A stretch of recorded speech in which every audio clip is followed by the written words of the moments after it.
All right. Welcome, everybody, to this episode of Prodigy's Simply Fit podcast. Today, I am joined by Jane Capewell, who's been a member of ours for a little over a year. She kind of is part of our 6 a.m. crew who joined us right before the pandemic hit. Unfortunately, but fortunately for us, their gym had closed down, and so they were looking for a new home. So Jane is one of the last ones of this group that I've been able to kind of wrangle up and get on a podcast. So I just wanted to have Jane kind of introduce herself, talk about her journey a little bit.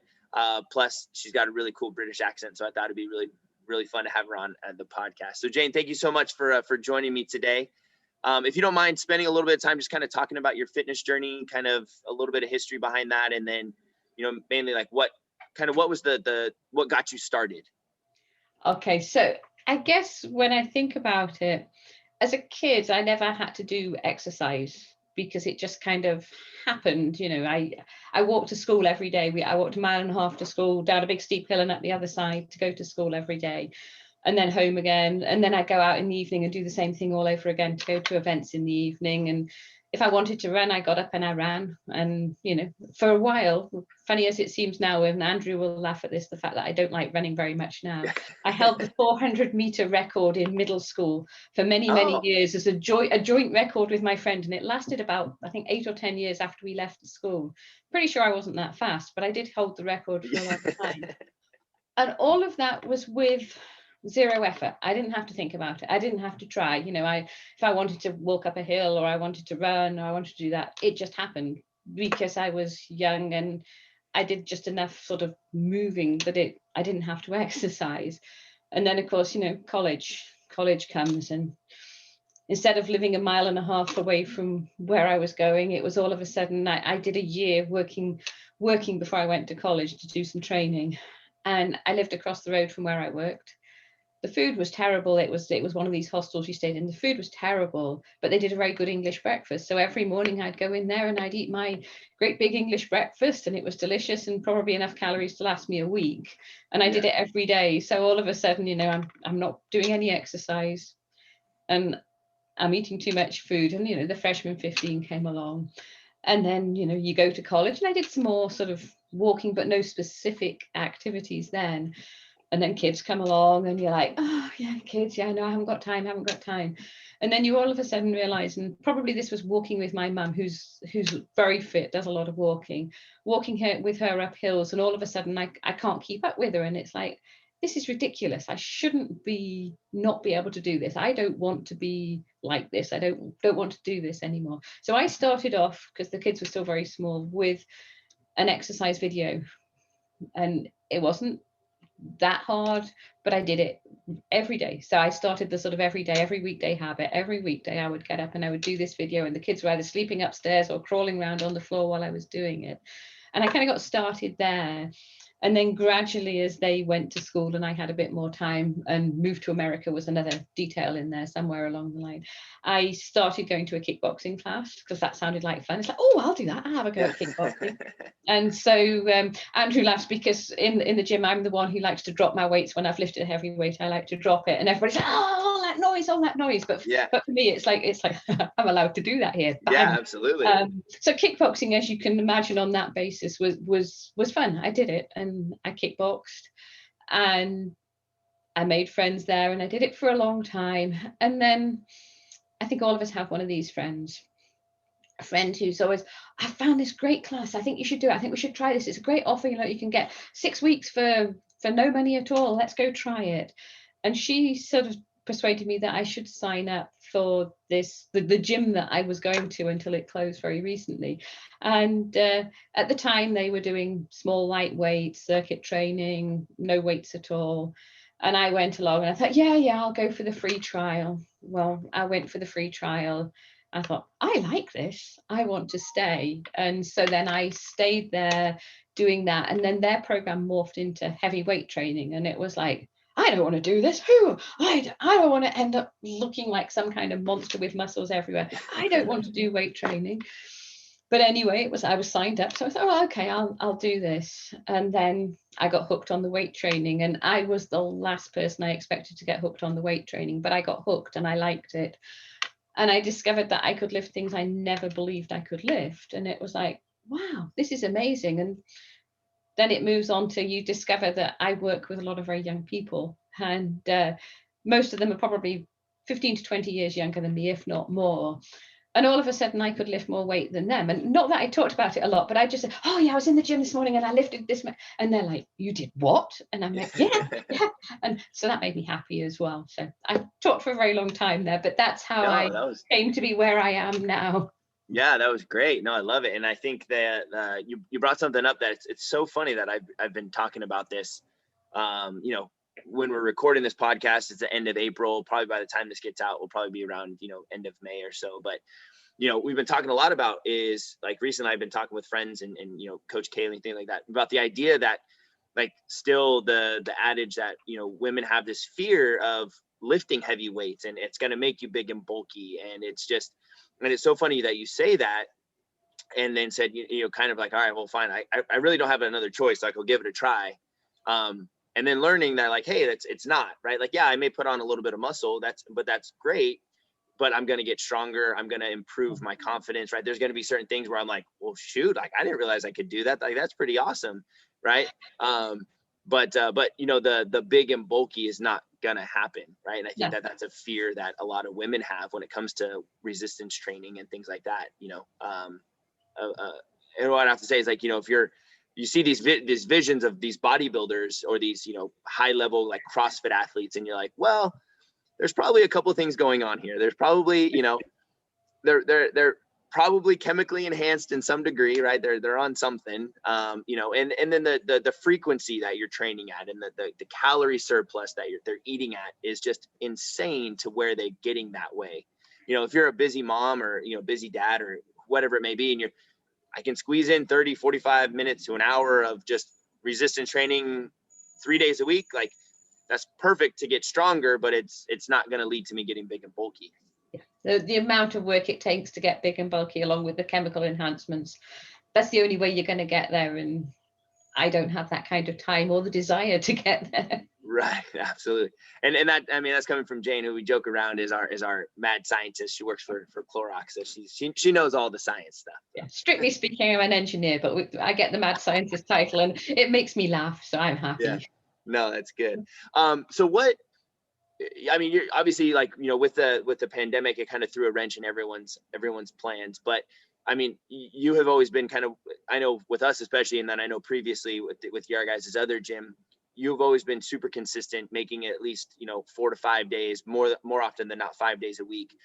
What do you attribute that consistency to, in terms of fitting it into a busy lifestyle, fitting it into kind of the chaos that was the pandemic and things like that?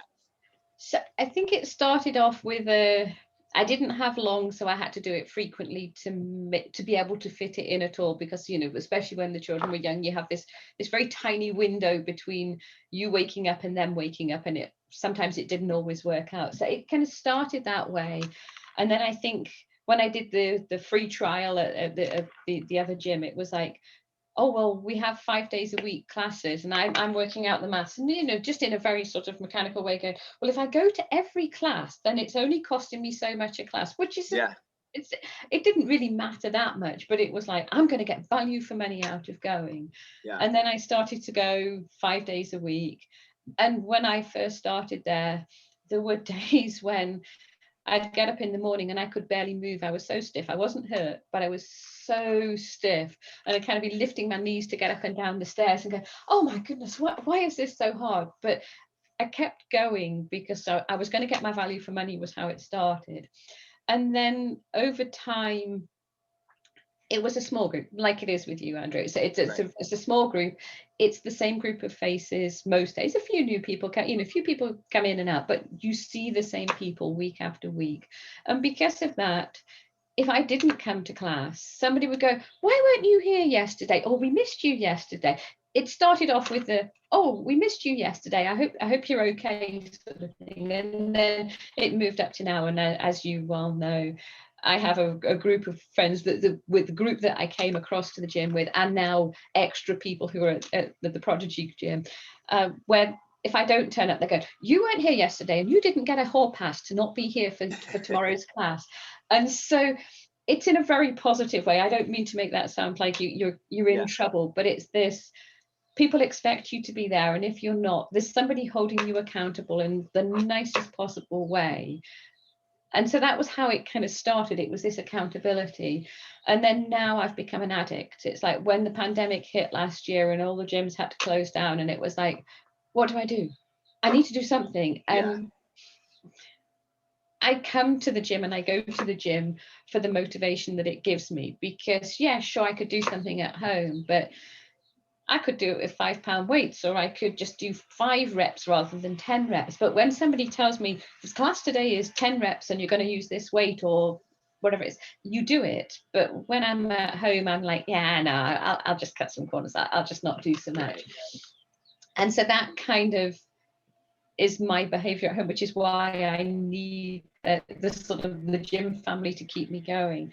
And so when the pandemic hit, and then you started doing the video classes, and all of a sudden I could still do my workout at home remotely, and it was one of the first activities I did remotely during the pandemic, and it was just such a relief. It was like, oh, I feel human again. And it was early on, it was spring, I was working out in the garden and the birds were singing, and it was like, oh, this is wonderful. Oh, I feel normal again. And it was one of the few bits of normality I had during the pandemic.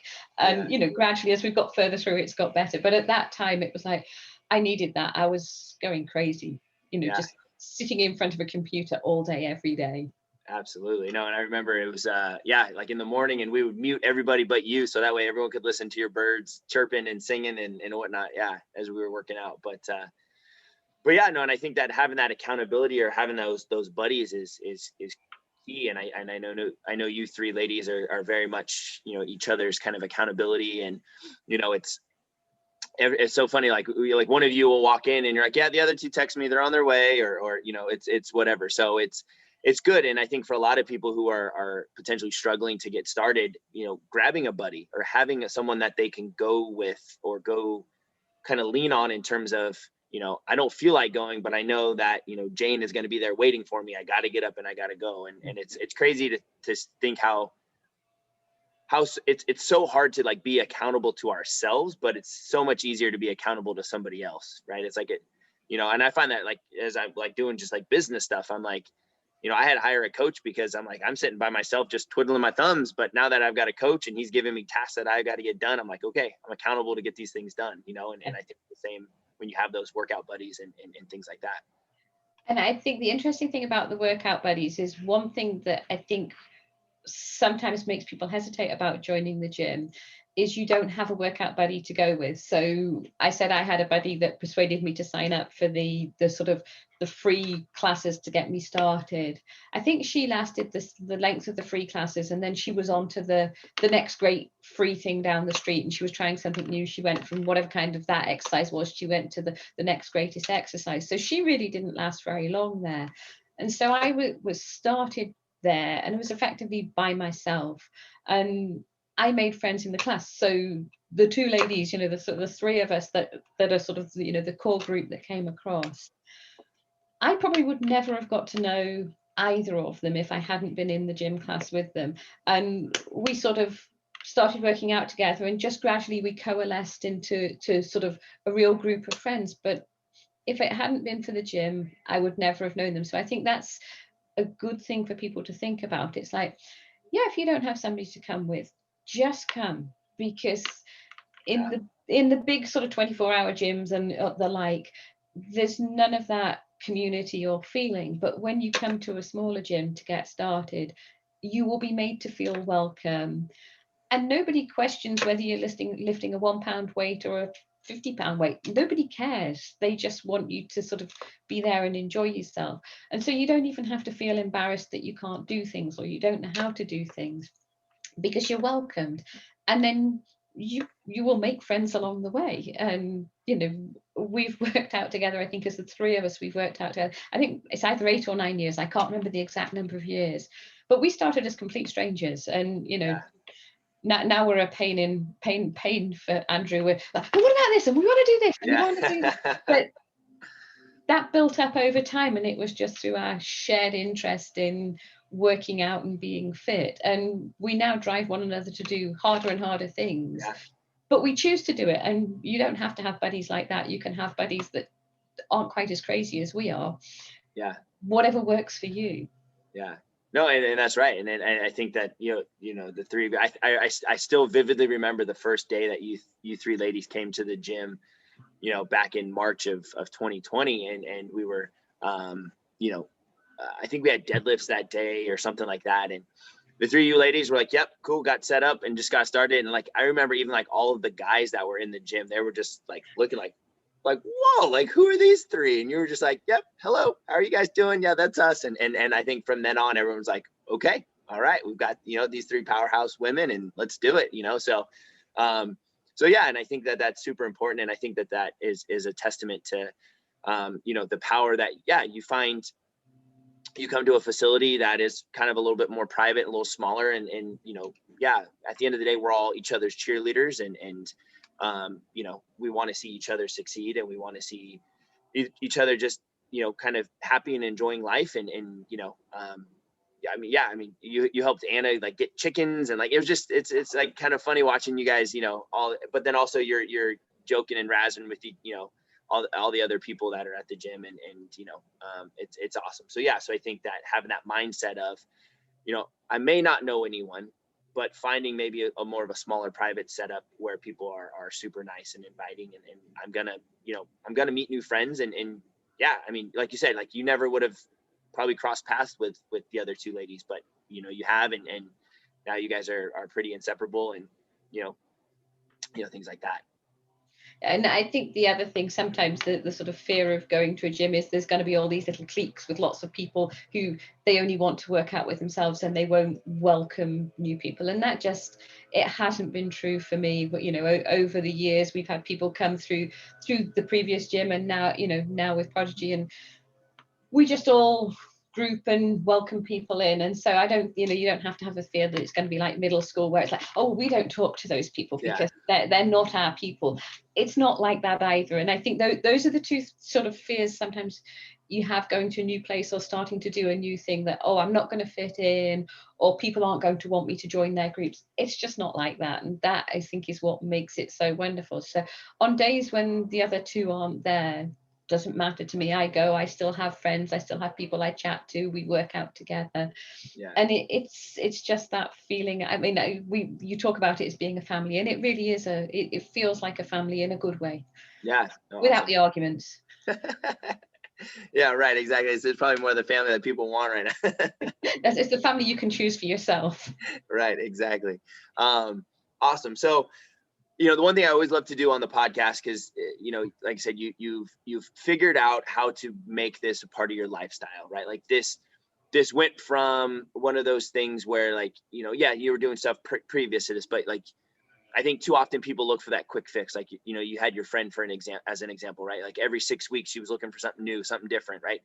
You started out with that, but you found a way to make it consistent. And so I always love to have you guys talk about kind of maybe 2 or 3 kind of tips or tricks that you have kind of found over the years, that if somebody were listening to this, they say, hey, actually that really makes sense. It clicks with me. Like, I want to start implementing that. So what, 2 or 3 maybe tips, tricks, pieces of advice do you have for somebody who is maybe on the fence, looking to get started, whatever it may be? I mean, I think one of the biggest ones is just make that first step. And maybe the first thing you try won't be the thing that you want to do, but make the first step. It's go try it. And I kind of equate it to when I moved to America. It's like we picked up everything and we moved to America. And we'd had friends just before we moved out who had moved to Australia from England, stayed 6 weeks and came home because it wasn't what they expected.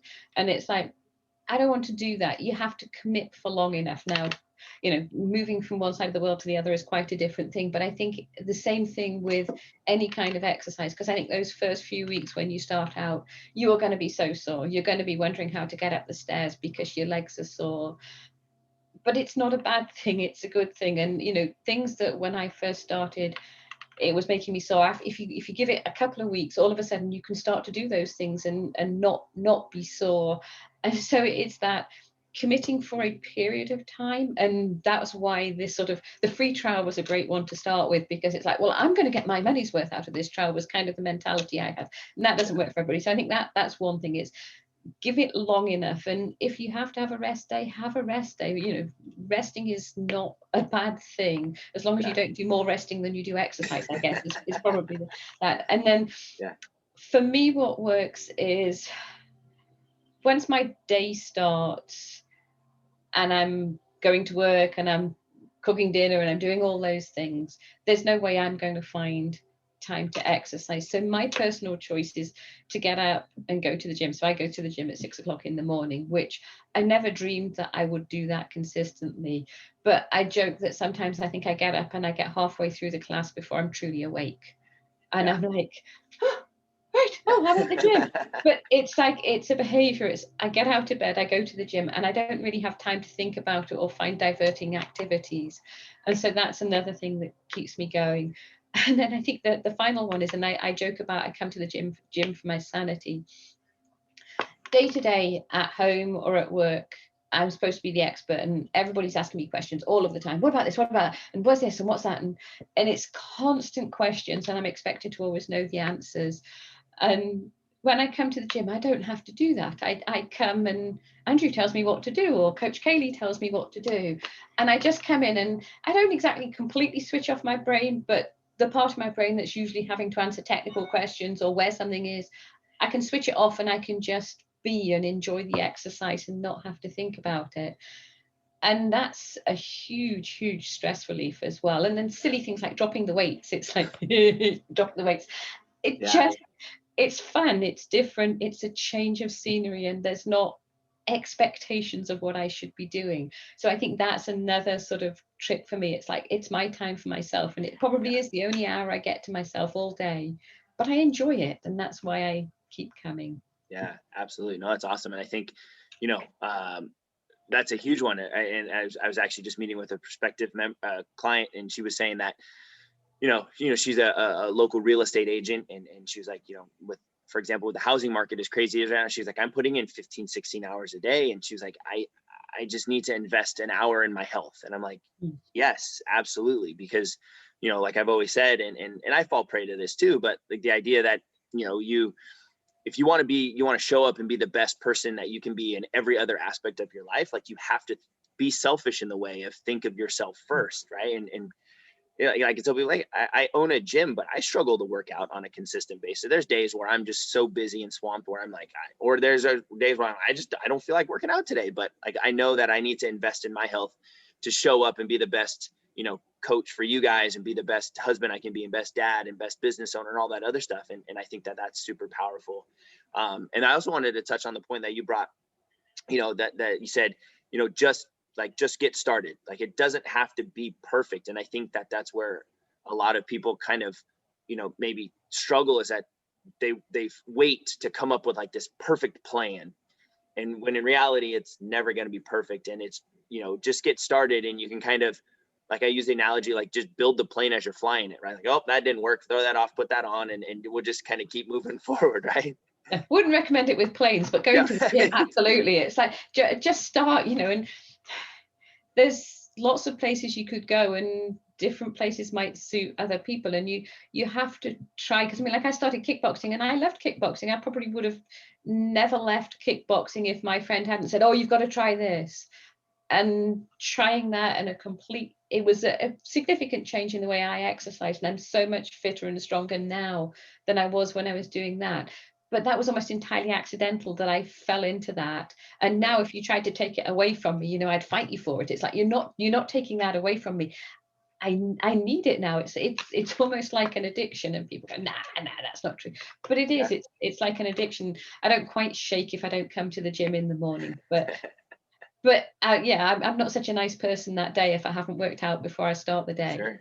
Yeah, absolutely. Well, awesome. This has been great. I appreciate you taking a few moments out of your busy day, doing all the mad scientist stuff that you do, to sit down and talk with me a little bit about your journey. But yeah, hang on real quick. I'm gonna sign off, and then we'll go from there. Thank you guys so much for listening to this episode of Prodigy Simply Fit podcast. Once again, I am your host, Andrew Hamill, joined by Jane Capewell. If you guys want to join us and you guys can have fun stories with Jane, listening to her English accent, I guess, is it correct my nativity? Is it English accent or British accent? How would You can say either, because I am English and in England is part of Britain. And yeah, as Andrew says, with the English accent, I say vitamin and pocket. And what's the other one? Oh, process and schedule. process, Yeah, schedule? Yeah. just for And then, entertainment. right. And then you say, what do you say? You say park, something about, it's like a parking stall. What do you call it? Car Is it park. a car park? Yes, Yes, that's yes. another one. Yeah. So you learn a whole new vocabulary coming at 6 a.m. to Prodigy when Jane is there, for sure. That's right. And I'm learning American still, so you can teach me some of that while you're there. Awesome. Well, as always, if you guys take a moment to please hit the subscribe button on both our YouTube channel and our podcast, so that way you stay up to date on all the information that we've got coming out. And as always, if you guys have any questions, don't hesitate to reach out through Facebook's, Instagram, social media, email, phone, whatever it may be, and we would be happy to answer them for you. All right. Hope you guys are having a great day, and we will talk to you soon.